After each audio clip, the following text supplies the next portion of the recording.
'Cause the future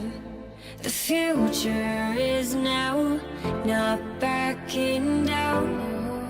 'Cause the future is now.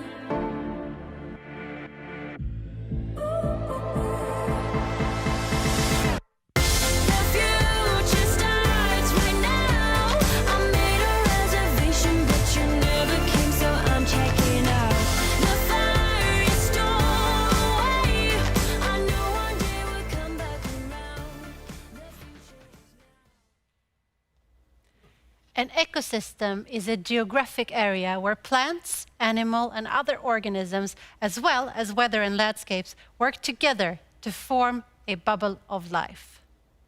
Ecosystems are dynamic entities, as they are always in the process of recovering from some past disturbance. The capacity of a system to withstand a disturbance and reorganize while undergoing change is actually termed ecological resilience.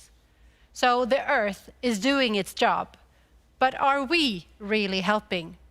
Are we using our collective strength to create resilient societies and bring back the planet to balance? Well, many are, but more should. And that is why we are here today. It's time to tear down the silos and start talking about what we can do by collaborating.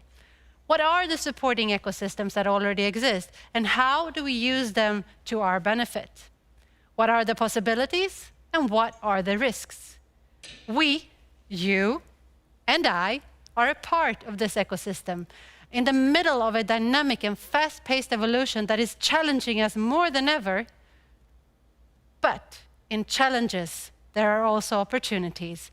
In every ecosystem, there is a collaboration, and in collaboration, there is progress. That is what we wish to elaborate on today. So welcome to the 4th virtual seminar, The Earth as Power, Let's Switch It On. My name is Kristina Hagström-Milewska, and I'm honored to be your host today. You are joining us from more than 50 countries, from different industries, with different titles and from different time zones. I actually know that there are many from New Zealand up in the middle of the night watching this live. Kudos to you guys. All to see this amazing lineup of people helping us to deep dive in the geothermal ecosystem. As usual, to help us elevate this entertainment, we have our house band. Please help me welcome up on stage the brothers Johan and Patrik Stenström from the band Jim and Pat Garrett.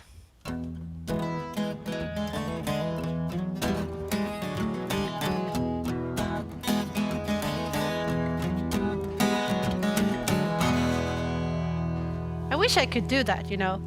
It doesn't come naturally for me. No, well... That's why I have you on stage, guys. Yeah, exactly. Yeah, thank you for having us doing that. Thank you, guys. I can't wait to hear more of your music, and you're gonna help me to make sure that we really elevate all the speakers today, correct? Great. Yes. Are you ready for this show? Oh, we're so looking forward to this. Yeah, you have the crowd, not visually here, but they're out there somewhere. We're imagining imagining naked, them all the way. As they say, yeah. Now, without further ado, let's make sure that we walk through the agenda so that you know what is coming up ahead. First, we will talk about the global ecosystem. How can we intensify the work to tackle climate change on a global level? Yeah. What do you say about that? I think it's a great idea. Ambassador of Sweden to Iceland, Pär Ahlberger, will give us insights on this topic. Next is the geothermal ecosystem. The speaker on this subject will be John Worth from Geo40, a New Zealand-based geothermal mineral company that developed this process technology. We'll find out about how valuable minerals can be extracted from geothermal fluids before they are used for energy. That speech will be followed by a panel debate on what else can be a part of this ecosystem. We will also investigate the digital ecosystem. Digital ecosystems are made up of suppliers, customers, trading partners, application, third-party data services, providers, and numbers of respective technologies. Is there a possibility? Could there be a perfect digital ecosystem created for the energy markets? How could it influence and even disrupt the industry? Kevin Libos from MCAP, Empowering Capabilities, will speak about digital ecosystems and their role. This is a heavy agenda, guys. Are you ready? And we're not even halfway yet. I think we need a little music here. Just a little. Just a little. He will be followed by a panel debate on the ecosystem of people, featuring Baseload's Jesper Jolma and Anne Robertson-Tate of Geothermics. We will learn from them how can we win in the ecosystem of talent and how can we create the most attractive workplaces in our industry. Money is always an issue, and that's why we have the topic of financial ecosystems. Because if environmental considerations were taken into account when making investment decisions, we would see more long-term investments in sustainable economic activities. As sustainable investing continues to grow across all markets, we will discuss the future of a sustainable finance. Pär Ahlberger, Director and Head of Large Corporate Department of EKN, the Swedish Export Credit Agency, will tell us more about this topic. To sum this up, we have a live case of the ecosystem of renewable business. Midori Mitsunami is the owner of a traditional Japanese hot spring spa, which has been combined with a geothermal power plant. This solution generates renewable energy as well as extra income for the spa owner. To tell you more about that, we have the Representative Director of Baseload Power Japan, Ryota Hiratsuka, will tell you more about how this story came to life. Is that the end of it, or? No, we have more. Are you ready for that? Yes. I need a da-da-da-dum. Let's keep going. Yeah, there we go. This is just the start. This is just the start. Or actually, I just have a small finish for you. We will have a recap of the World Geothermal Conference that recently took place in Iceland, and we will tell you more about the roundtable and the next step for that. Don't miss in the end. We have a global rollout that you really don't want to miss. So you see, guys, we have a lot going on. Let's kick it off by giving you a secret. Secrets. Secrets. Secrets that I whisper that no one else will get to know. That we will reveal one after one. One after one. The secret I will tell you is about the triple helix model, where academia, industry, and the authorities together identify, research, and develop innovative technology and services that meet the country's needs.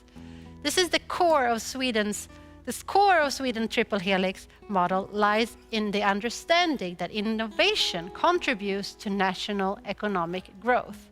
The triple helix form is a great ecosystem, if may so, and I've even heard there is a fourth and a fifth version of this as well. But who better to talk about this than the one who actually taught me about this? That's why I'm extremely proud to present to you our first speaker. He has a long career within the Swedish Foreign Ministry and has been posted at different locations around the world.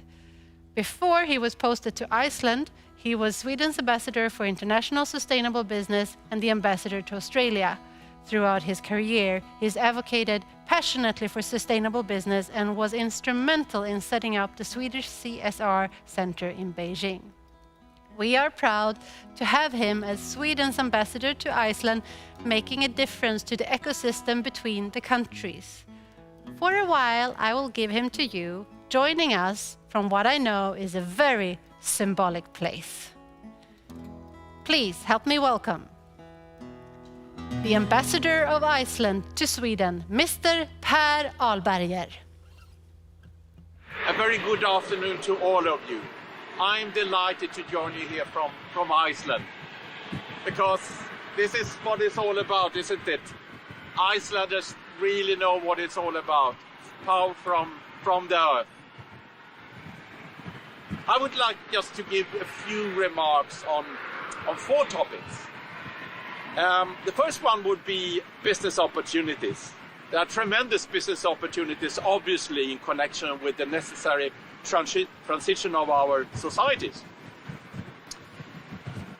But in order fully to utilize this, what is needed, and that is obvious to you as for all of us, I assume, what is needed is that someone needs to pave the way for fossil-free solutions and the circular economy simply.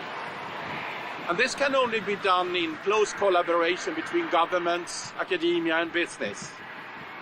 So the triple helix model, as it's sometimes called, this tripartite collaboration, I would say it's more relevant and needed than ever. So that would be my first comment on business opportunities. The second comment or reflection is on climate diplomacy. For Sweden and for many other countries, I believe, business is crucial, and the competence of business is crucial in climate diplomacy. To us, I would say that climate diplomacy rests on three pillars. Financing important, that we will hear more about. Dialogue. And finally, innovations. And again, triple helix model is absolutely fundamental for this diplomacy. So I invite companies to join us in this mission of ours.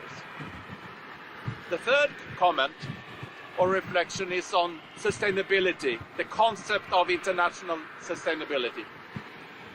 We have all seen a tremendous development during the last 20 years or so. I recall early 2000 when we only spoke about corporate social responsibility, the social aspects being obviously important. But now what has happened, as we have all experienced, is that it has become a much more all-embracing concept, a way of conducting business. And you fit in, certainly this sector, into that concept of international sustainable business. My fourth and final comment is on new technologies and how to implement them. If we benchmark a bit with the mining sector, what we did, as I explained during the industrial roundtable recently in Reykjavik, what we've done on the mining sector Sweden is that we have implemented and invited companies like Ericsson on 5G to the traditional mining sector. And obviously important is that they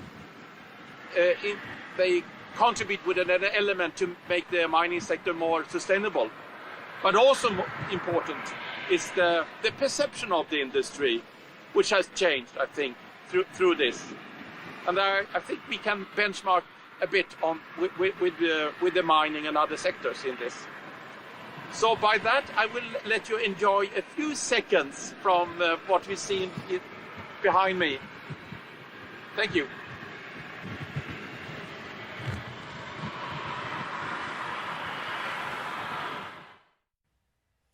I told you that he was going to be in a symbolic environment. Thank you, Mr. Ambassador. You mentioned that the concept of international sustainable business has developed during the last 20 years. Could you please elaborate on how this has made an impact to the collaboration between government, business and academia? Thanks a lot, Christina. Very relevant question, which I've been working on for decades now. So, a simple way to answer your question would be the following. So some 20 years ago, when the concept of CSR, corporate social responsibility, was developed, we from government or from embassies, we mainly collaborated with human resource departments within the different companies in a simplified way. Now, 20 years later, I can simply conclude that now all parts of our partners, companies, are involved in the collaboration. It's environmental aspects, human rights aspects, and so forth. So a true and wide collaboration, that is what we see now, an all-embracing collaboration between us, which personally makes my job much more exciting. Thank you. Thank you. Your example of new technologies in the mining sector is interesting. How can we be inspired from this in the geothermal sector? Tack, Kristina, for that question as well. An idea could be the following. So what we did, I think this must have been now 4 years ago. We invited Ericsson in our case, and also Saab Technologies, to present their solutions and see how we could implement new technologies in the mining sector. So that is something that you could possibly consider as a pilot project or a model to invite a few new companies that haven't been involved in the geothermal sector since before, just to sound out and see if you could find a joint platform, a way to collaborate. Again, we have good experiences with it, and I think that would be the case for you as well. Thank you. Thank you, Mr. Ambassador. You have not only given us the insights that are really important for us, but you've also given us a true visual of the Earth having power. Now, between the 25th and the 27th of October, we had the World of Geothermal gathered in Iceland to finally join hands again. And my, oh my, did we enjoy this face-to-face meeting. Am I right, Marit and Alexander? Did we enjoy to shake hands? Absolutely, absolutely. It was a long time since we actually had the pleasure to meet face-to-face, and it was very interesting to see how everybody had been longing for this for a long time. It was incredible to see, indeed. They're good. Listen, we had a couple of really interesting days over there, and it would be very interesting to see if you could actually elaborate a little bit if I ask you, because you were actually the ones who were organizing everything. You were behind every step of the way, and I know that you had a couple of months prior to this that you were really hectic. But in the end, now when you can reflect and look back, what do you bring with you? What were your thoughts after that? Let's start with you, Marit. What do you say?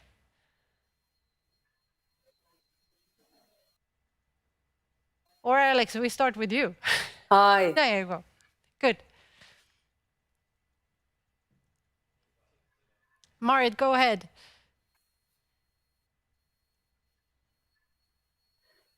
Hi, Christina. Good to see you. Good to see you too. Indeed, and thank you for a wonderful question. Listen, Marit, I was asking a little bit here about the feeling afterwards, how you were away with me and the team. I guess we have, Marit, a little bit difficulties with the sound, but then I'll hop over to you, Alex, in the meantime. What were your reflections after the event? I mean, apart from naturally meeting in person for the first time in such a long time has been tremendously important for us as an industry. And naturally, on behalf of the IGA, it was fantastic that we've been able to hold the event with the Icelandic partners and launch initiatives like the Geothermal Sustainability Assessment Protocol, a very important aspect also for the geothermal sector to contribute on sustainable development. And the Reykjavik Declaration, which basically highlighted the role of geothermal energy for the world going into the COP26 meetings. I agree, Marit. Do we have you with us now? What were your biggest reflections after the VGC? Yeah, so I think from my behalf, it's all about us coming together and being action-oriented. Besides the fact that we had a lot of energy going on, especially after such a long time of preparation, we convened and we had people who said, let's just do this. Let's make it happen. And let's do it in a sustainable, environmentally friendly, and in an aligned, streamlined way, such that it benefits the people, the planet, and the sustainability goals of the UN. And I think part of that coming together is so important, that you look each other in the eye and that you convene and that you have nice I agree. discussion. Equally important, and that's action. I agree. What would you say were the biggest trends that you saw in the discussions and the seminars that we had throughout these days? Alex, what do you say? I mean, I think the overall vibe was very clear. We are entering a geothermal decade. I think geothermal has never seen such a strong interest in the discussions about energy for the future, in particular in the context of providing heat to decarbonizing the heating sector, has been a tremendous wake-up call for us as an industry. And at the same time, we're seeing a lot of interest by technology developers to take the risk out of geothermal development, to improve the way how we develop projects. So there are opportunities presenting itself for us as a sector that are clearly making this an incredibly important years to come. I agree. Marit, would you like to add something to the trends that Alex spotted? Yes, also I see a lot of political consensus of the need for clean electricity and the need for clean heat. And that's part of the discussion that we had even after Iceland, in Glasgow at COP26 and the SDG 7 pavilion. The energy transition is really an energy transformation, and it takes all of us to deliver on that, including the ones developing power projects, including the ones who are developing heat projects. I think that's exciting as a trend to see that we're embracing energy as a whole. And it's that holistic, sustainable energy supply and sourcing of it that geothermal can help achieve. And that is an exciting other trend that I've observed very much in Iceland. We were having a really interesting roundtable discussion as well. What would be your summary of that and lessons learned from listening to? We had more than 120 people, geothermal experts from all over the world, helping us to answer questions, which we also debated on stage. What were your biggest insights from that?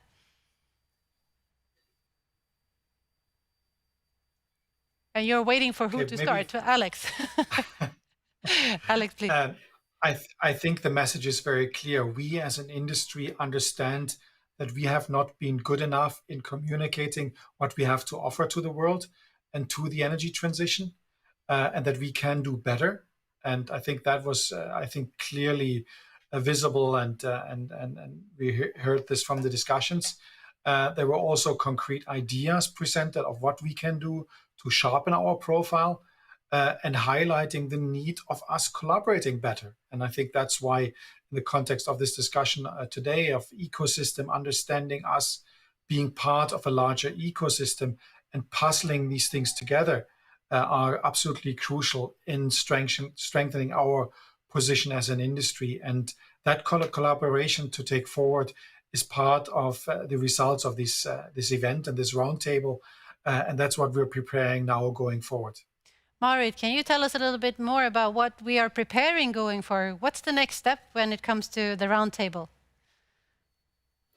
Yeah, very much, because I think it resonated also in the entire WGC is that we want to move with action-oriented people, meaning task forces, meeting concrete deliverables and tasks that people can actively work on and position geothermal global around.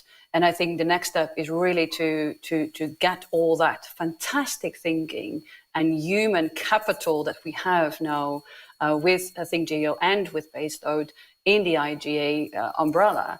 And I think that is serving the global community very well, but we need to put it into action and into concrete next steps. And that's what we're going to do, formulate a few task forces, having people actually deliver and bring it forward to relevant players out there who are wanting to work with us to position geothermal outside our geothermal bubble.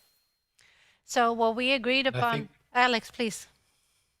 And I think the crucial aspect is here understanding that the topic is large and we need to split it down in workable pieces. That's what we're going to do, and have working groups on these specific aspects, allowing for a better approach going forward in discussing these topics, to streamline and come out with better results for us as an industry. So what we are hoping to give you that are all listening out there and all the geothermal experts that has been a part of this is to create a task force making sure that we together can create a brand profile moving ahead. So we are looking forward to continue to do this. They will get all the information with the newsletters and the collective group that we already gathered. That will be a big and important part because we couldn't do it without them, correct? Absolutely.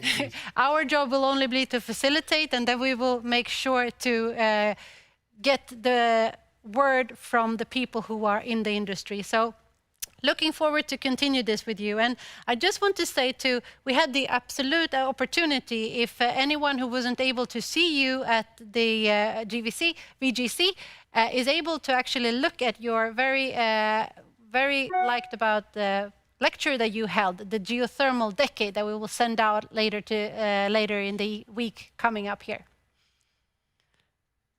So they will have a possibility to look there. So Alex, Marit, thank you for the recap very much, and I look forward working together with you and the rest of the community to make sure that we are uniting our industry moving forward. Thank you very much.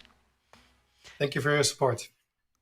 And I think that I have someone with me up on stage. I think that I have Baseload's own CEO, Alexander Helling, ready to take me on to the next step, correct?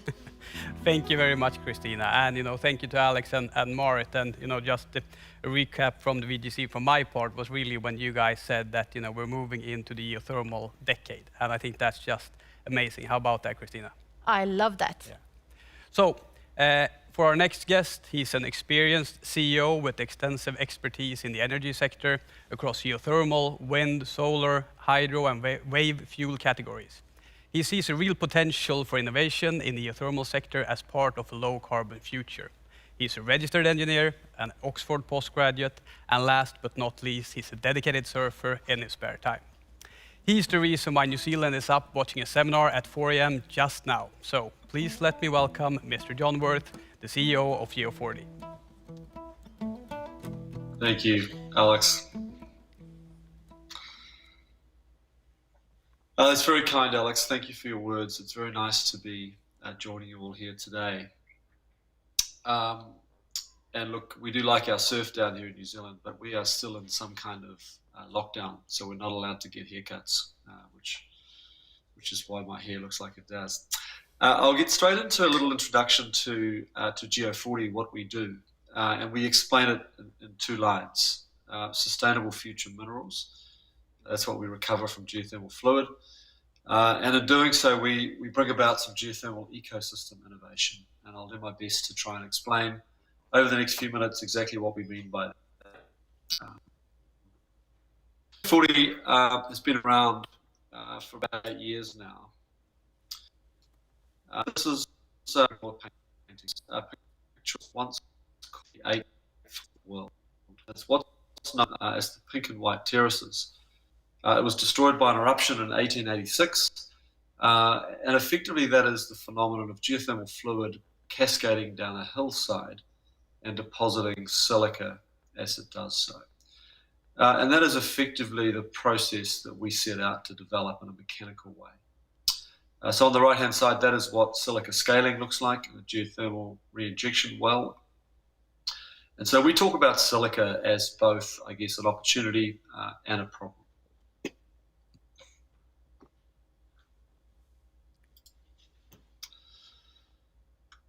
We, as a company, I guess we are a collection of interesting disciplines. We're engineers, chemists, scientists, metallurgists, geologists, process engineers. And what we've been good at doing is developing processes and progressively scaling them up. So our journey always starts off in the laboratory, where we are targeting a specific mineral in geothermal fluid. And Geo40 actually set out to target the highest value minerals in geothermal fluid almost a decade ago. So way back then, we were looking for lithium, cesium, antimony. And what we realized, like many people in the geothermal sector, is that there was one mineral in geothermal fluid which is ubiquitous, meaning it's always present and it almost always causes problems. And that's silica. So this is where we first, I guess, deployed our scaling up process, and you'll hear the word scaling a lot today. But effectively, this is the nature, and then that up by about a factor of 10 till you've got what like a very large tree. From there, we tend to build a plant. Sitting on the left is our silica pilot plant, and actually built two of them.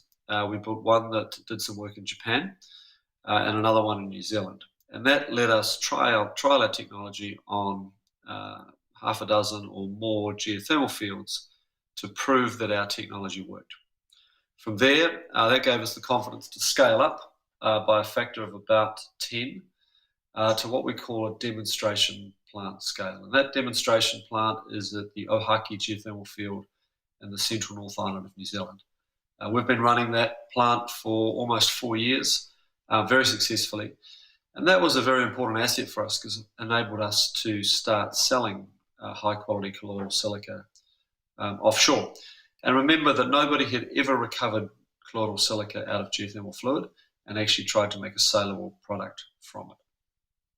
And that gave us confidence to go up about 10 times bigger again to what we call a full-scale plant.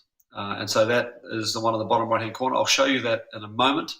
And that plant is processing almost 7 million litres of geothermal fluid a day.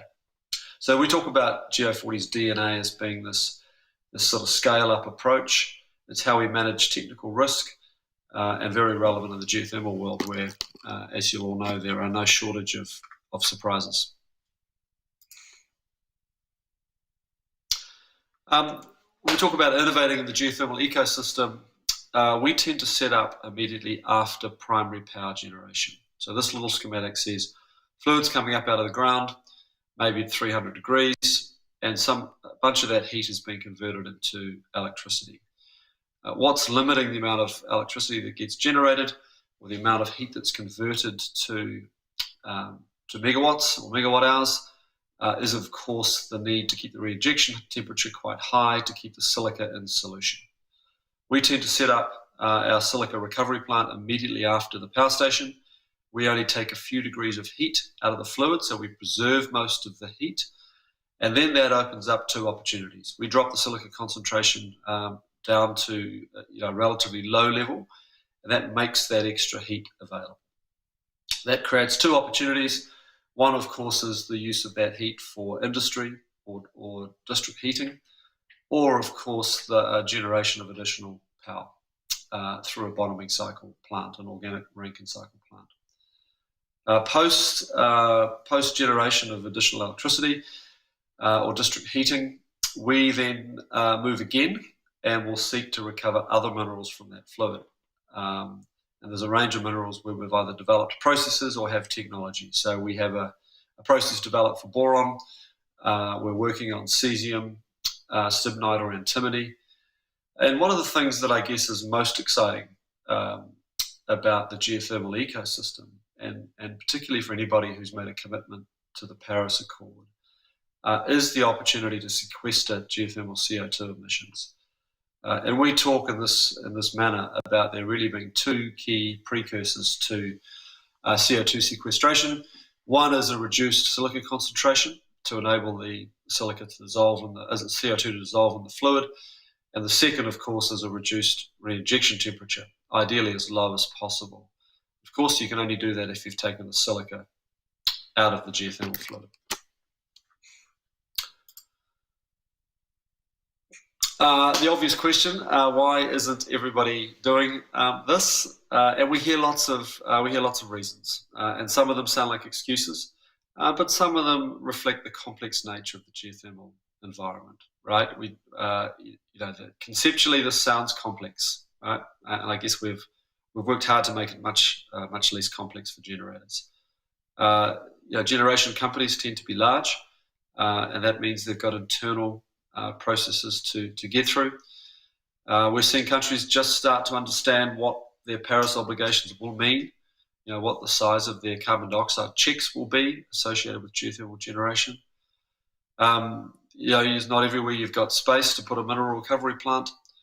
And I think the most important and it'll come up again and again today, is that probably the most important criteria for chasing minerals in geothermal fluid or for removing silica to enable CO2 sequestration is really that concept of motivation, right? And that's the number one thing we look for in a partner, is that genuine motivation to find new value. And essentially we look for those that wish to lead, not follow. And then I've just dropped in there as a little reminder on the right-hand side there, a certain element called lithium. And it's interesting. We've been working on lithium now for several years. We've invested a lot of money in lithium recovery. Earlier in the year, we filed 3 new patents, and we have a process route, a test rig. We're out of the lab, and by early next year, we will be trialing a wide range of global brines in terms of lithium recovery. And we've already done this work with Cornish Lithium, looking at their resources in the UK, and looking at brines out of South America and brines out of New Zealand. And we believe we have a pretty compelling technology to offer alongside silica and other minerals. I think one of the things we love about these conversations is, as it's been well put already today, is the opportunity for the different actors to come together and show how this can be done. And I've listed here, it's another classic ecosystem. I've listed here some of the essential actors. Taking silica out, of course, is important to give rise to these other opportunities. That's a service we can offer. Heat recovery generation is becoming very, very compelling. The idea of adding additional generation in a incremental way with a climb-on plant or other ORC plants without any further investment in the steam field, of course, is very compelling. It's a way of new generation without the resource risk. I think the role that the baseload is playing in the sector here is very powerful. For those utilities that perhaps don't wish to do it themselves, that look perhaps for a hands-off approach where baseload can step in as an operator and funder. And we're seeing some other important actors in the space, including people like GNS, New Zealand's own geothermal science powerhouse, who have developed real expertise in things like CO2 sequestration, fluid rock interaction studies. So I think the message here I wanted to leave you with is that the extent to which we succeed in this geothermal decade will be all about our ability to collaborate and work together. I think we have all the pieces assembled across the sector, but of course the job is to actually bring those together and do this important work. And I think, just to close, I think what's exciting is that certainly we're starting to prove that we can do it. And the image on your screen is what we call our northern plant. This was the large-scale plant I mentioned in my opening slide. And we commissioned this in February this year. And this is a world first. This is the first plant in the world that pulls colloidal silica sustainably out of geothermal fluid. And this is a product we're now selling as far afield as Europe, Japan, United States, Mexico, across Asia, Australia. And this competes better than any other colloidal silica made by melting quartz sand. And we have a carbon footprint of that product that's tiny. So it's starting to find real favour in the market. Just looking forward over the next 12 to 18 months, I'd like to actually do the same thing on further sites, new sites, but we'll also like to be doing it in lithium recovery as well. And that's really all I wanted to say about Geo40. Thank you for the opportunity to present today, and I'll look forward to some dialogue. Thank you very much, John, for that interesting insight in geothermal ecosystems. We are ready to present to you the next speaker already now. He's worked with over 50+ global customers in industries such as capital markets, finance, automotive, manufacturing, and energy and telecommunication. He's a digital transformation consultant who utilizes his experience in Six Sigma and all of these very, very difficult words to mention. And he does it to modernize his clients' operations to ensure resilience, sustainability, and long-term profitability. As of late, he's been working more and more with analyzing his clients' complex and dynamic ecosystems to identify opportunities never thought of possible before. Through the means of data capture, storage, and data utilization, help me welcome up on stage from the company that wants their success to be other success, Kevin Livos from MCAP, Empowering Capabilities. Take it away, Kevin. Thank you, Christina, for the nice introduction. And I'll quickly jump right in. So, of course, you're looking here at a picture of the Western Hemisphere, and you see two places outlined. See Hawaii and Costa Rica. So if I think a little bit about the characteristics of, let's start with Hawaii, right? Middle of the Pacific Ocean, nothing is around for thousands of miles, it's very isolated. And maybe something that you can't see on the map is it has a low diversity of species and ecosystems. Then I move over to Costa Rica, influences from North America, South America, Atlantic Ocean, Pacific Ocean. It has 13 unique ecosystems, all comprised in this small geographical area. What does that mean? So what, right? Well, when something happens, there's a disruption, a sudden change. Time and time again, it shows that the species and ecosystems of Hawaii, they really suffer. Time and time again, species and ecosystems, Costa Rica, bounce back up on their feet again. And probably the reasons why is that the species, they're hedging their risk. They're in many different ecosystems. So something happens in one place, they're hedging. And there's also this term called symbiotic relationships that you use in science. And in the business context, you could think of co-opetition, where species, people are coming together and working together, otherwise they would have never worked with in the past. So getting into many different ecosystems and co-opetition, these are characteristics of nature that we can really take with us in the business world.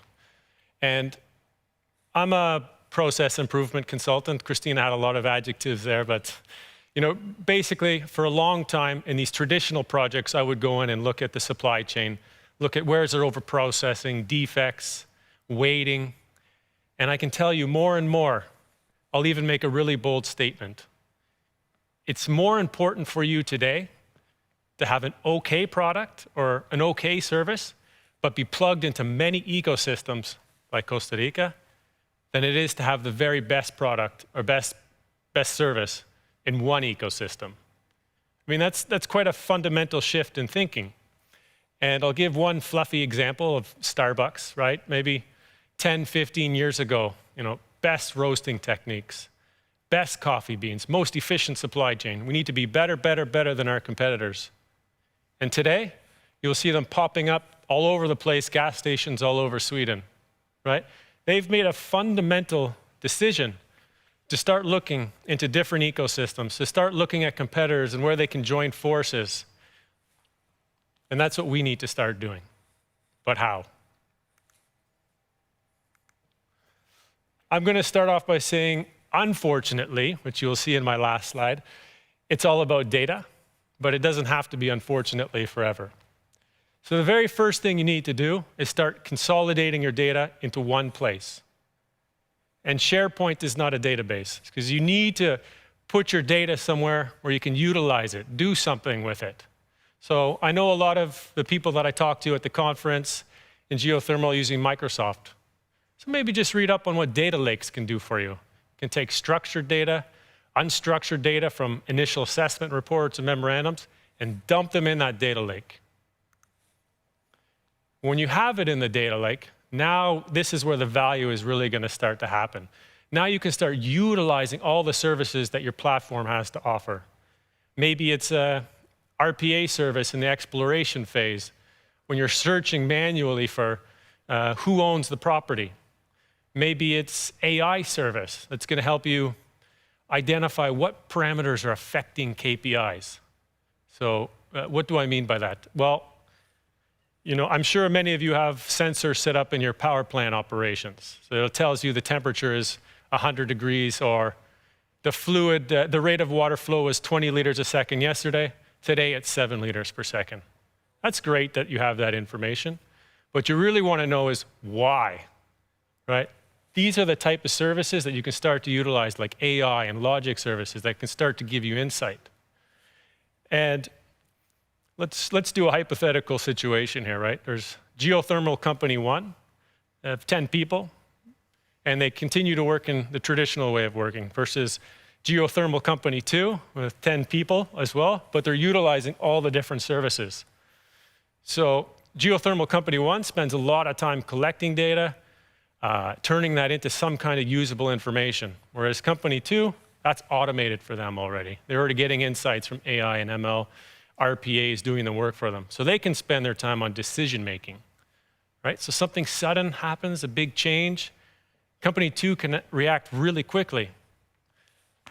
And finally, I don't want to get too technical. I want to keep this kind of simple and high level, but you need to start thinking about how you can expose your data to all the external stakeholders out there. So suppliers, partners, even competitors.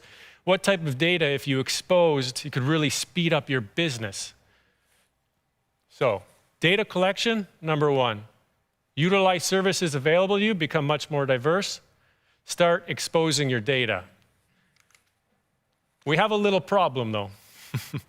So, you know, I haven't been in the industry so long. I'm still a little bit green, but I went around talking to people at the conference, subject matter experts, and I always try to figure out where is this industry at in their digital transformation. And you know, some areas you scored higher, some areas you scored average. But I can tell you, no matter who I talk to at the geothermal conference, whether they're a geoscientist who has specific needs and specific data types, or an operations manager in a power plant who has different needs, you always scored low on these two questions. Do you have easy access to data to be able to do your job? And do you trust the data that you're looking at?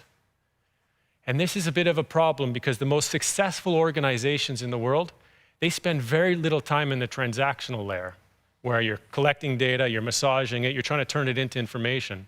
All of that's automated for them, and they spend most of the time in the analytics layer. So now we have a journey.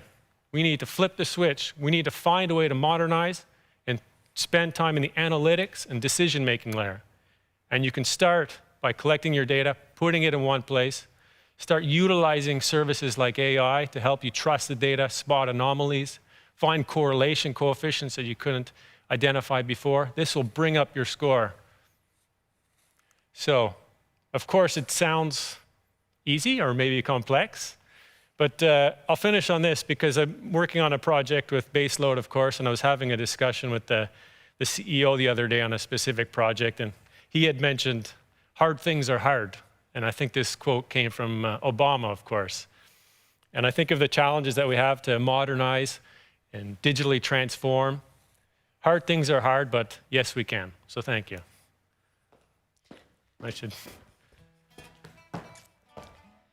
Thank you, Kevin. Sure. My first thought, this sounds expensive, is it?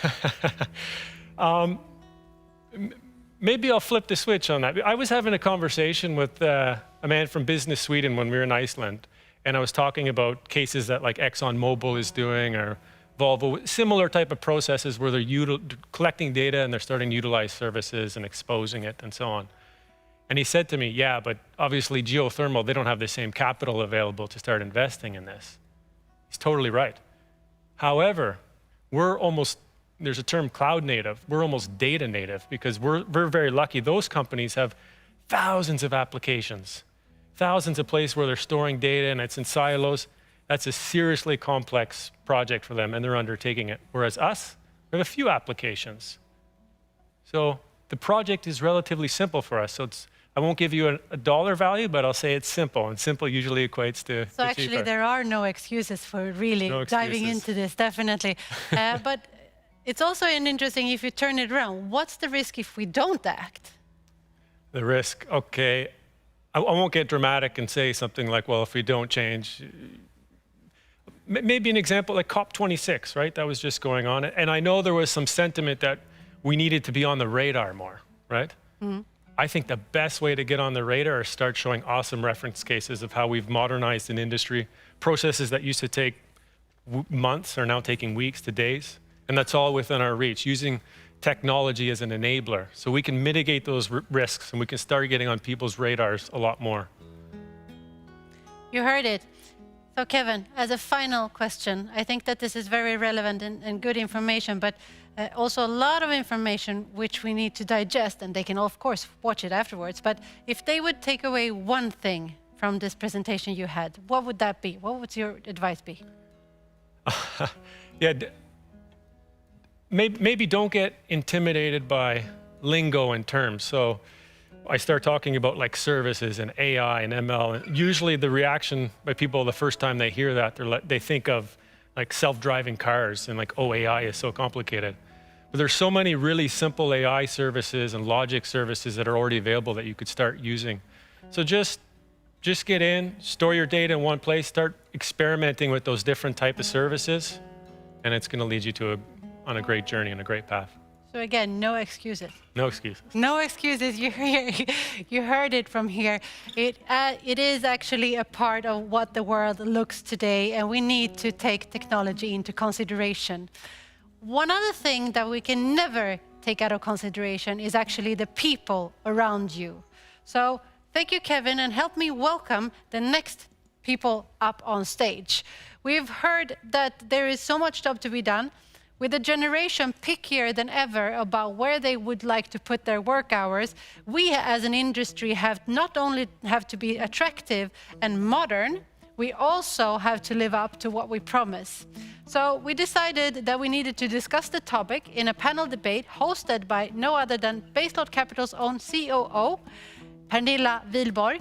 And she has with her on stage a woman and a man, two generations, two different roles, with more than 40 years of experience gathered together here.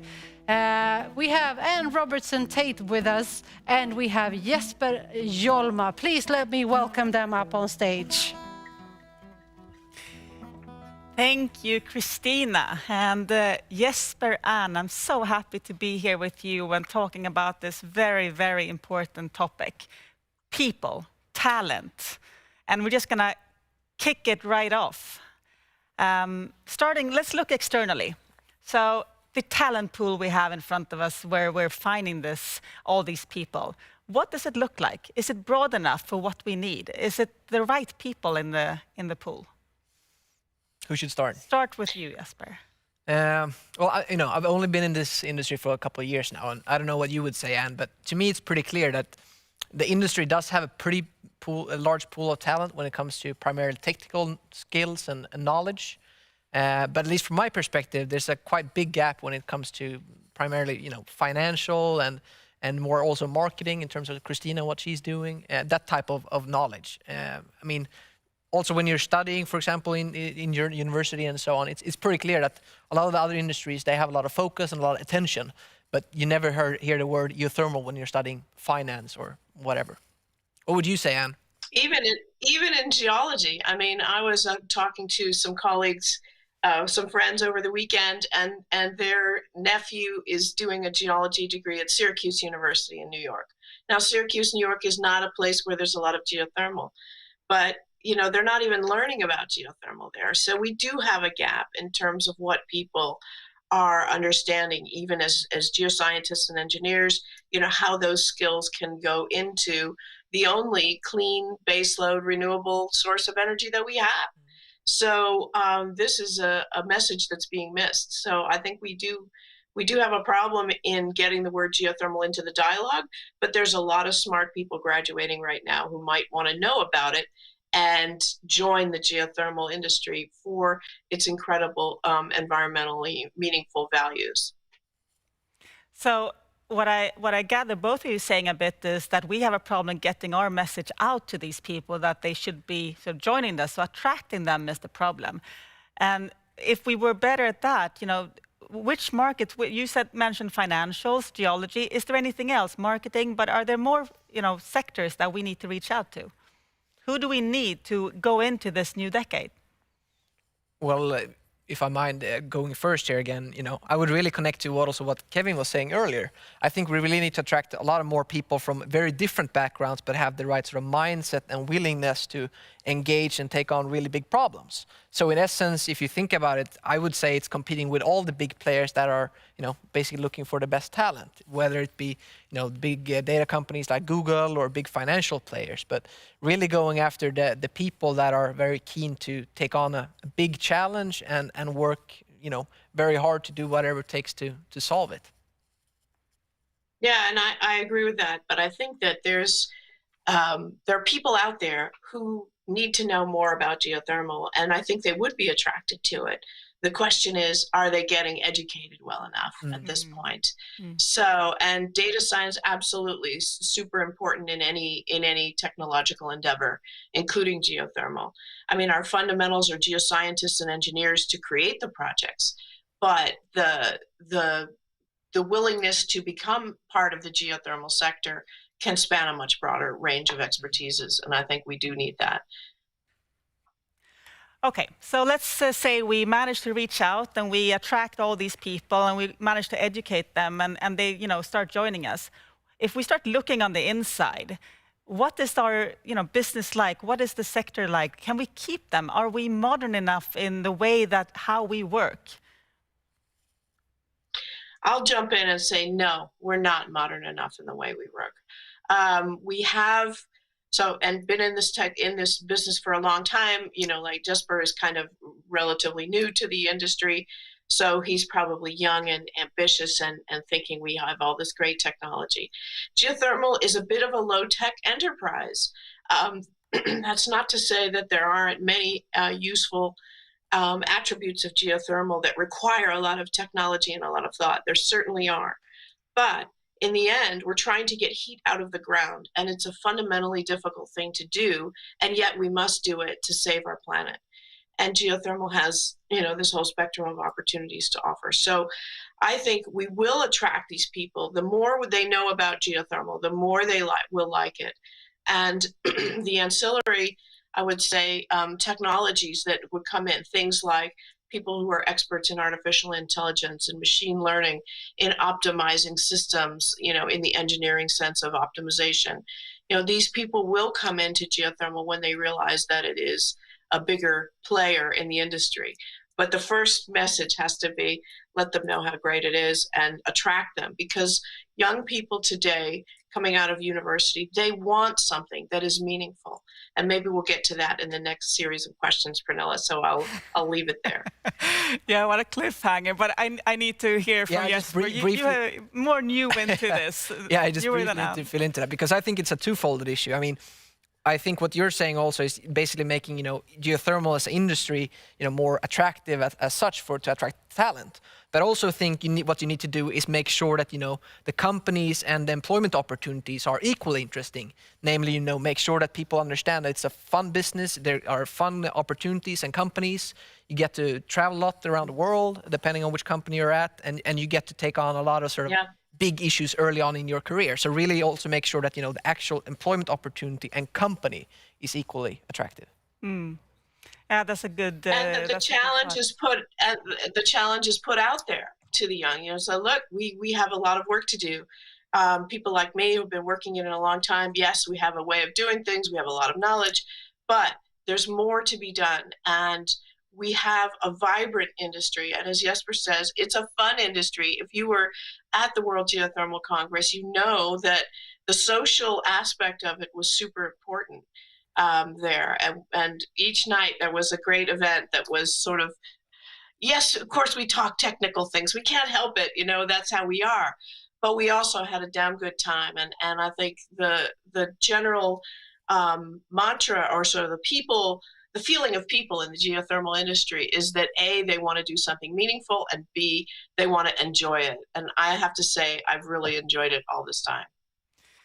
So I realize now that this feels like we're really just scraping on the surface. This is such an important topic, but we will have to cut it here, and we hopefully have a good reason to come back to this over and over again. People is essential for everything we do, and with that, we close this section. Thank you so much for joining me in this, and back to you, Christina. Well, thank you, Pernilla, for that inspiring conversation. A topic we have talked about a couple of times is money and mere correct investment, actually. And last time we got questions about this actual topic. You wondered, how can we get access to patient capital? Well, we need to understand the financial ecosystem even better. This is one of Alexander Helling, our CEO's favorite topics, so he will be the one leading the conversation with our next guest, a person that just recently came back from Glasgow and COP26. She has extensive experience in the financial ecosystem and is one of the most experienced professionals in large export credit transactions globally. Among the world's export credit agencies, Swedish EKN has been recognized by GTR as leader in trade for sustainability. And today we are happy to have her here telling us more about the financial ecosystem. Please help me welcome up on stage, together with Alexander Helling, Pär Ahlberger, Director, Head of Department Large Corporate EKN, the Swedish Export Credit Agency. Very welcome, Marie. Thank you. I'm so happy to have you here. And as Christina said, I love discussing the financial ecosystem. And it's so many different players in it. Everything from family offices to VCs, PEs, ECAs, export credit banks, what have you. How will we? Fantastic. Yeah, it's fantastic. And it's difficult to understand. So I'm extremely excited and very happy to have you here. My former boss, mentor, and who better to help us guide us through this landscape. But Marie, for all our viewers, can you give a little bit of background about yourself and also EKN, and what is EKN and what is an export credit agency, and how does it fit into the financial ecosystem? It was interesting to hear that when you work with geothermal, you get to travel around the world and you get to see different countries. And this is exactly what I love about export credits as well. I have been in this business for most of my career. And just to give you a short intro, what is an export credit? An export credit agency is a state agency that promotes export from your country. So EKN promotes exports from Sweden, and we do that by offering guarantees for non-payment, facilitating the financing when an investor buys goods from Sweden. And most countries have this kind of export credit agencies. So in total, I've heard that export credit agencies amount to $700 million yearly in a turnover, which is equivalent to development finance. So they play an important part in infrastructure projects all around the world. We are currently at EKN, for example, we do business in 140 countries. That's around amazing. the world. Yeah. 140 countries. But so elaborate a little bit more. So if I'm a Swedish company and I want to export to a certain customer in Dubai or where have you. So how can I then use EKN, for example? Then you can offer your customer a financing solution. Your customer or an investor in Dubai who want to invest in an infrastructure project. If they source from a Swedish company, they can access the Swedish export credit system, EKN, and together with the Swedish state-owned bank, SEK. This is a bit confusing, but so they can, an international bank can lend money to the buyer to very attractive rates because it's backed by the Swedish government. That makes the financing of the equipment from Sweden more attractive, and you can offer better terms of your financing solution. All right, very interesting. So you can actually then, if we were looking to do a geothermal project in Dubai, for example, we could then utilize EKN. We could not lend money from you, but you could give a guarantee to our bank so that we could, finance that project. That's what you're saying, right? So the bank doesn't have risk on the project itself. Yeah. The bank actually has risk on the Swedish state, which is a AAA-rated country. And that is, of course, attractive. That's very interesting, and it's especially super important when it comes to large green infrastructure projects where you have a very long time period for the payback, for example. But Marie, you also just came back from COP26. So what's your takeaways from the meeting? Did we achieve what we wanted to achieve, and what's your take? No, I think first of all, it really you really got a sense of urgency, and everyone really wants to be there and contribute. And I saw new collaborations. I think it's amazing because everyone is going to the same direction. Everyone wants to do what they can in order to meet the target of 1.0 degrees. Yeah. But what I took personally is the need, particularly for the developing countries. You need to do enormous investments in developing countries to reach a net zero target by 2050. You have to increase it 7 times yearly. From $150 million last year, you need to increase investment to $1 trillion. So it's enormous investments needed. Yeah. Who's going to do all of these investments? I think it's not. Everyone has to mobilize the financial resources. But I think it's there. I think the problem is that you have to redirect it to developing countries. And there I see some challenges. Very good. But so, all of these investments going into developing countries, that also increases the risk quite a lot, right? So, how, in your view, what is necessary for all of us to do that is in the financial ecosystem? What's necessary in order to reach the net zero mission? I think collaboration is key word. First of all, I think one of the challenges that I have seen in the project that we have financed is that capacity building in these countries. I mean, the knowledge about ENS, about green investment is still quite low. So you have to collaborate with organizations that can support that capacity building. Yeah. Secondly, I found that green investments are often very expensive, particularly initially. So there, I think you have to use, for example, export credit agencies to lower their initial investment barriers, to focus more on the long-term benefits. And that's a challenge, particularly if you're a developing country with scarce resources. And then thirdly, I think you have to find new collaborations. You have to collaborate with aid agencies, development finance, export credit institutions, private investors. You all have to collaborate in specific projects. Very good. Thank you so much for that, Marie. And we're running out of time, and I think that the word for the financial ecosystem is collaboration. And I think that we all have to put a lot of attention into how can we help each other to collaborate in order to facilitate all of these investments that are necessary to reach zero emissions. So thank you so much for coming, Marie. It's a pleasure having you. And back to you, Christina. Thank you.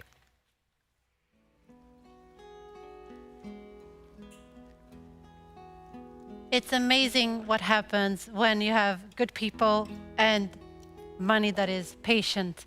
You can actually make miracles. You can make dreams come true. And the next story you are going to hear is actually very much about that. You are going to hear about how we actually made renewable business from geothermal. So who's better to teach us more about this than Baseload's own representative director in Japan? He's worked extensively on strategy and innovation, mainly for the automotive industry for 20 years. His past assignments include the global marketing of Nissan, business development of autonomous track solutions for Volvo Group, and sales and marketing director of a digital marketing platform aimed at Japan's onsen inns. He really has extensive knowledge within this, And he is Ryota Hiratsuka, our own representative director of Baseload Power Japan. Let him tell you the story of the onsen spa in Japan. Please take it away.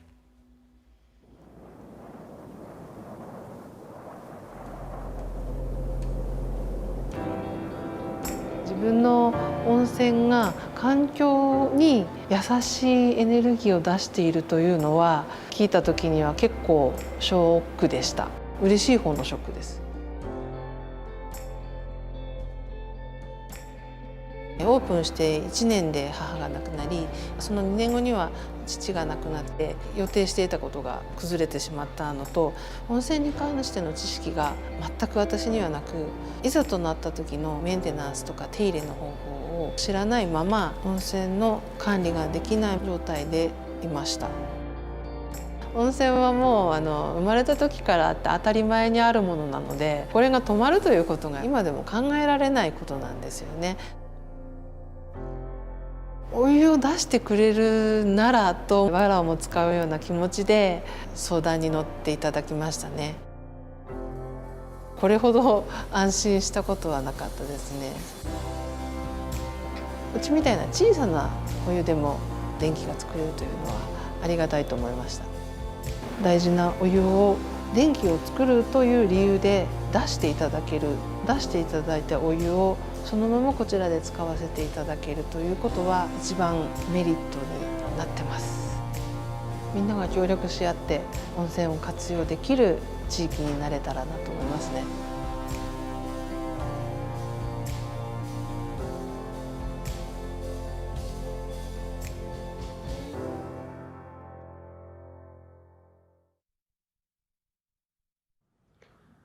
Hello everyone, I'm Ryota Hiratsuka, Representative Director of Baseload Power Japan. Thank you for having me at the seminar today. Our vision, we dream of a planet in balance with resilient societies that run on renewable energy. What does it mean to us? It's about protecting the entire ecosystem, people, local communities, their businesses, and the environment. We have onsen spa culture, which sits at the middle of tourism in Japan.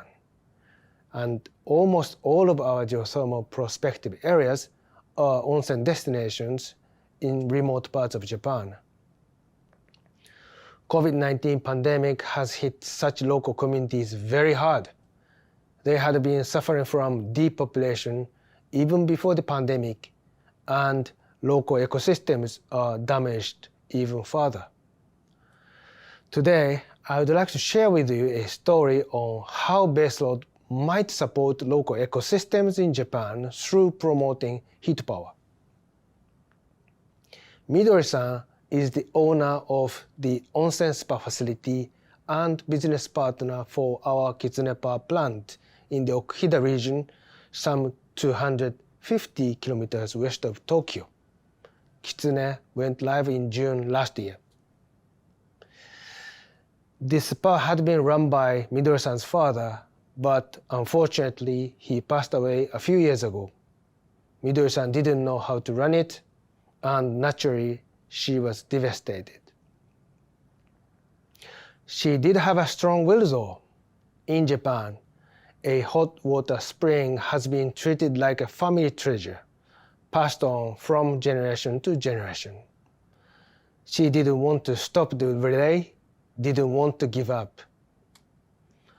Many companies visited her, and it was baseload that was her choice. Why? Because she kind of liked our attitude and mindset. Also, we take care of the onsen spa wells and pumps as part of our plant maintenance.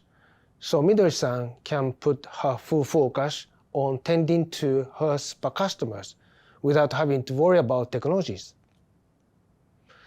Our vision is to protect the entire ecosystem by connecting people, the earth, hot water with our geothermal technologies so that we can bring the planet back to balance. I'm sure this view is shared all of you participating into this seminar today. We can change the world together.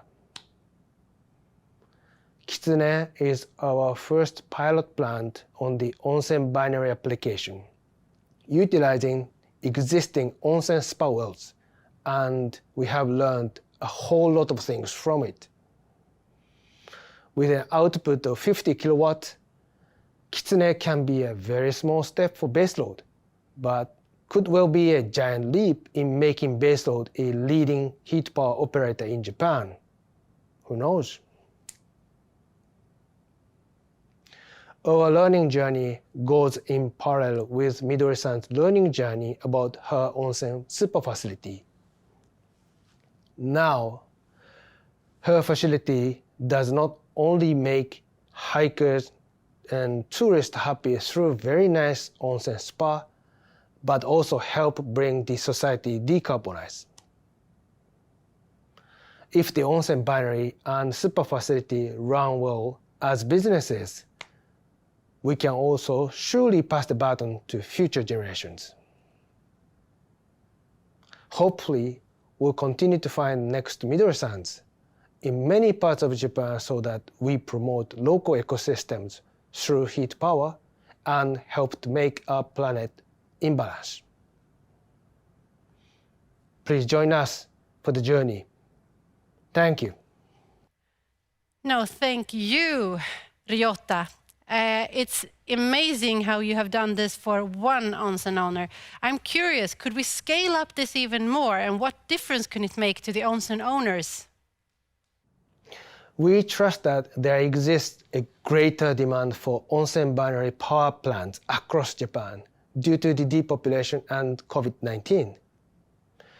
By teaming up with us, we can support onsen owners like Midori-san to make even better use of the hot water and local ecosystems. Is there a possibility to develop the ecosystem for onsen spas even more? Are there any more connections to be made? The current trends are to make binary power plants contribute more to improve resilience in local communities. Also, there are many examples where hot water are used to promote local industries like agriculture or inland fishery. We can definitely work with operators in the downstream side of the hot water ecosystem there. Interesting. That's really continuing the ecosystem. I'm very curious also on what has been your greatest lessons learned in driving this project?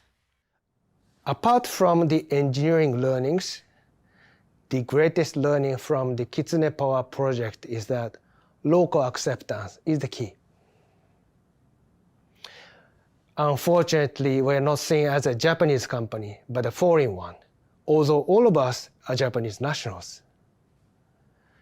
In order for baseload to be recognized as a credible business partner in a local community in Japan, we need to show by our attitude that we are determined to stay with the local community to work together. Very true. Good point there. Can I also ask you as a finishing questions, what are you dreaming of right now? What's your next focus? We are dreaming of making a local community where baseload is not only providing carbon-free electricity, but also help its people run many businesses, all connected via heat power. One by one, step by step, we'll find the next Midori-san, and one day, Baseload Power Japan could well be a leading heat power operator in Japan. Thank you, Ryota, for helping us visualize the true potential of making sure to revitalize our dreams of a planet in balance. A better case of ecosystem is hard to find, actually. But in order to get more of those, we have to cooperate. And as we said in the beginning, it's time to tear down the silos. The only way to do that is to sit down together and talk. So let's do that. Let's welcome back almost all our guests to the final debate. Welcome back. How are you? Good. Excellent. Good, good. We have, John, you are on the link over there, but the rest of you are live, of course. We wanted to summarize a little bit here about what thoughts you have listening in to this whole debate of intelligent speakers and different perspectives. Where do you start from? So let's go with you, Kevin. What have you learned today? Well, there's definitely this real sense of togetherness already. It could be with competitors or all the different players, and that's a really great blueprint to get started to grow geothermal, because what's the saying? An ecosystem or a team will always produce exponentially more than any one individual actor. So I think we're on the right track. What do you say, Jesper, from a people's perspective that you're young into the business actually? How do you feel? Do we talk or do we actually act? No, I would say it's really interesting to hear everything sort of in one agenda, in one sort of array of topics, if you put it that way. Understanding the ecosystems of ecosystems, and that there are so many components to it. And really understanding then also, of course, that the people is an essential part of each of the ecosystems as well. So no, I think we're taking steps in acting as well. So in the right way. What do you say, Alex? Are we taking the steps that we need? Yeah, I think that at least we're on the right path. And no offense, Kevin, but all business is people business. So it starts with us, and it starts with doing the collaboration, and then I think it's excellent to add on all the technology development that can help us collaborate in a more efficient way. But even if it's among us in our ecosystem, but then also the larger ecosystem in renewable, and and then on a global scale, how do we actually make the transition from brown to green as fast as possible? And we need to do that. We need to act and we need to execute in order to reach that. And it all starts with the people. What do you say, Marie, if we look at it, because you have, from a different perspective, you have a lot of industries that you look into. What are your thoughts listening into the geothermal sector as you've done today? Thank you, first of all, because I've learned a lot today since I'm very new to this business. And I'm really surprised because we have been very heavily involved, and I've seen many projects where we have financed solar and wind. And this is also what I discussed when I was at COP. But I haven't been discussing geothermal so much. So I think there's huge potential there, and I think you need to market yourself a little bit more, actually. I think that we all agree about this, that we do. That's one of the absolute reasons as well for having this seminar. Well, if I go back to you, John, in New Zealand, what is your thoughts? I mean, you're from a perspective of one of the actual companies that are representing geothermal in a sense. What are your thoughts after listening in today? Look, I think it's exciting. I think this innovation capability that we see on the stage here and the actors we've talked about, this innovation capability and the magic of the collaboration that we talk about, it will accrue to those that are most motivated to see it occur. And I think the job for us is two things. One is to show the industry what can be achieved, and then of course to figure out who really wants to be on board with us, right? Because a lot of us are small companies, and bureaucracy is not good for us. So I think that's the challenge ahead. Pernilla, who doesn't want to be on board with us? No, but actually I was sitting here listening, and I think that's the point. Everybody so far that we're talking to has almost the same reaction as Marie. I mean, it's we need to market ourselves more, but nobody says this is a bad idea. Everybody just says, my God, I want to be a part of this. And people we talk to, they want to come and work with us, as long as they know about us. So I haven't met anybody today who doesn't want to be a part of the industry. But that doesn't mean we have to stop sort of marketing ourselves and including more people. And on that topic, thank you, Pernilla, for that bridge. I would like to introduce actually a new platform moving forward where we actually agreed and realized that we need to talk about this business and other sustainable businesses in a new, positive way. And we need to make sure that a lot of people get to know what is actually happening in this business. Let's take a look at something that is actually a global rollout coming to you today. Welcome to The Switch, not another podcast, hosted by Kristina Hagström Ilevska. The Switch is a collaboration between Baseload Capital, DNB, and energy disruptors, aiming to accelerate the green transition. We want our podcast to be a central hub for knowledge exchange within the fields of renewables and green transition.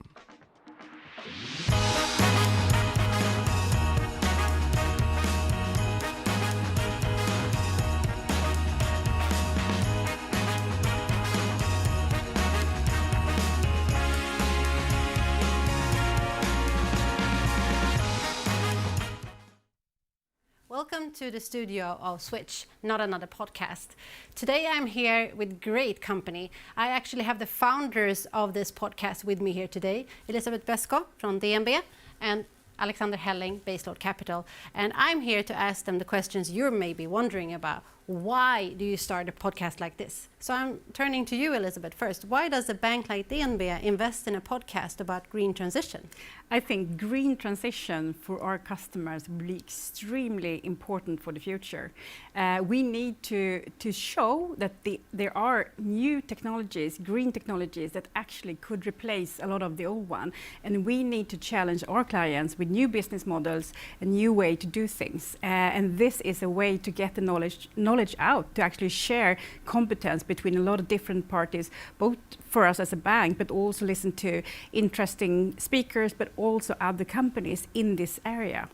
So a place or a platform for collaboration and inspiration. Yes. Good. What about Baseload Capital? How come we invested in a company? Well, we think the Switch is super important for as a platform to discuss new technologies and ecosystem in order to bring the planet back into balance. And Baseload Capital, we started because we saw a huge untapped potential in the geothermal energy space. And not many people know about the geothermal energy space, and we thought that this has such a big potential to be a big part of the renewable ecosystem. So we think that the Switch is an excellent alternative to discuss all the different renewables, including geothermal. So a platform for everybody to know that there are more options out there. Yes. What would have happened to Baseload Capital if we would have had this opportunity when we started up? Well, I think that we could have learned a lot from other platforms, like from solar and from wind and from the financing industry. So, I think that this can be one of our contributors, not only to ourselves, but also to others. How do we learn from each other to, execute faster and to, do the switch from brown to green in a faster way?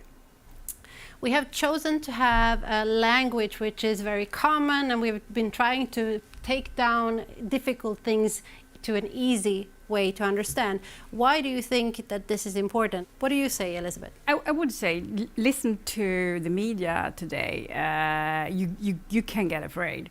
And I think the way for the Switch to actually bring this up in an easy way, but also to talk a lot about the opportunities. I think that is really was something that attracts people, because everything seems so difficult, so bad, and sometimes I think people just turn off. But now we have the Switch, which I think is extremely good, actually. Yeah. In the show, we have a corporate bullshit button. Why do we need to have one?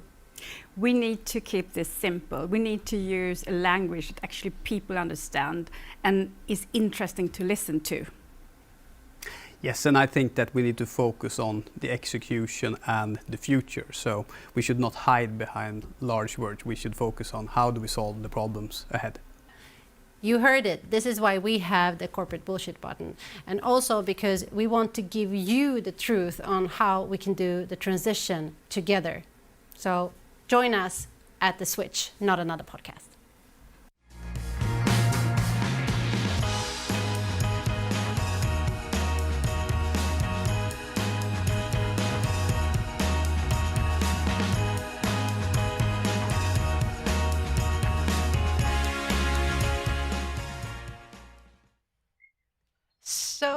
So I want to make sure that the world understood that actually both my boss, Alexander Helling, and Elisabeth Besko actually said that it's okay that I use the BS word for the future. Are we agreed to that? We heard it, everybody, yes?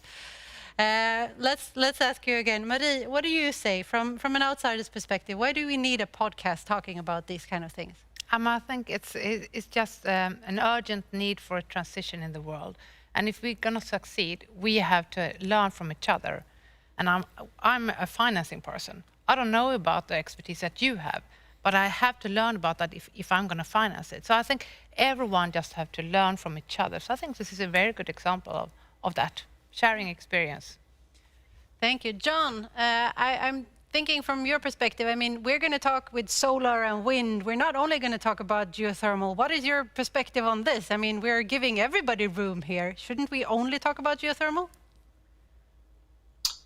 I think energy is an interesting space, and we will always say there is room for all different kinds of energy, right? Wind doesn't blow consistently. Hydro provides great storage. Baseload geothermal is an important part of that mix. And I think the green transition is one really about getting that mix right. Different countries have different opportunities. And in geothermal, we need to play our part, right? And particularly with baseload generation. For anybody who's dispatching energy, baseload is enormously valuable. So we have a very key role to play in the geothermal space. I agree. And together with all the different renewables, we can definitely be a part of making the world a better place. Those are big words, but I think that each and every one of us needs to take part in making sure that we strive to do that. Any last words? What is the one word that you think about when you conclude and summarize your 1.5 hour on the show today? What would be your word? Kevin, what's your word? Excited. Opportunities. I would say collaboration. 2 words, knowledge increase. Execution. Let's go and do it. John. And motivation, I think. Finding that motivation. Well, what's the one thing you will take with you after listening to today's conversations? I hope that you have been inspired to go on a quest to talk more about the ecosystem, to make sure that you get to know more about your personal ecosystem and what you can collaborate with in order to become better. We gathered great minds from all parts of the industry to get an overall picture of what must and can be done. Through insightful and engaging conversations, we are not only more inspired, but also have the tools. I hope that you will use these tools and that we can make sure to continue to provide more tools to you in the future. If you want to take a part in that and don't miss a single beat, I suggest 3 things. So, number 1, go subscribe to Baseload Capital's newsletter and you won't miss a single beat. Go in and subscribe to our YouTube channel and you will get all the great content in different pieces from today if you want to listen in again on what John said or Marie or any of the other conversations. And in the end, if you want to really make sure that you are a part of the switch, go in and subscribe to a podcast or a YouTube channel close to you. We will send out all information. We hope that you found it insightful and we hope that the tools create success for you because you have a success. You have an important part of making your industry a success. It's time for geothermal to take its well-deserved space in the renewable ecosystem. We will continue to support each other, of course. Until the next time we meet, stay safe, take care of yourself, and if you can, someone else. Goodbye, wherever you are in the world, and thank you for joining us here. Thank you.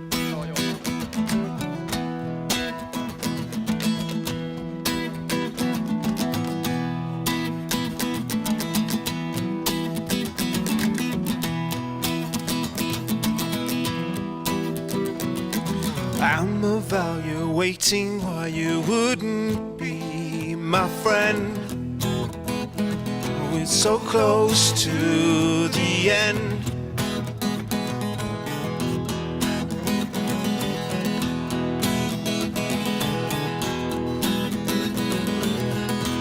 Start creating me a world I comprehend. I don't need a friend, but you're assuming that I'm not Yes, you're assuming that I'm false. So come on, sue me when I'm in my worst state of mind, assuming I'm fine.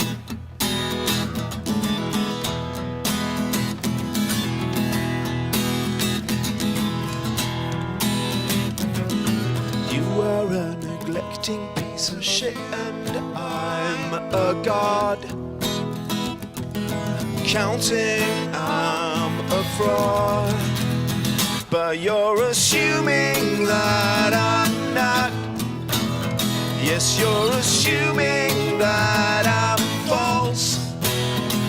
Come on, sue me when I'm in my worst state of mind, assuming I'm fine.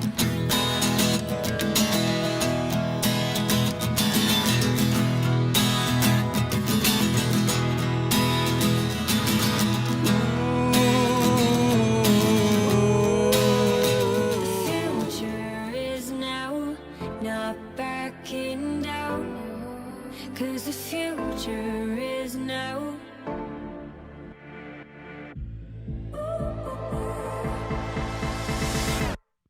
The future starts right now.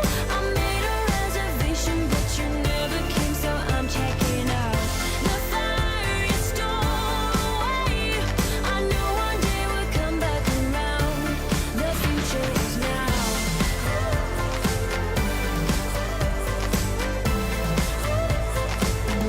The future is now.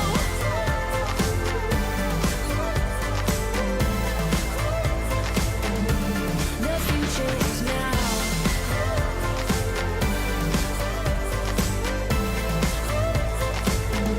The future is now.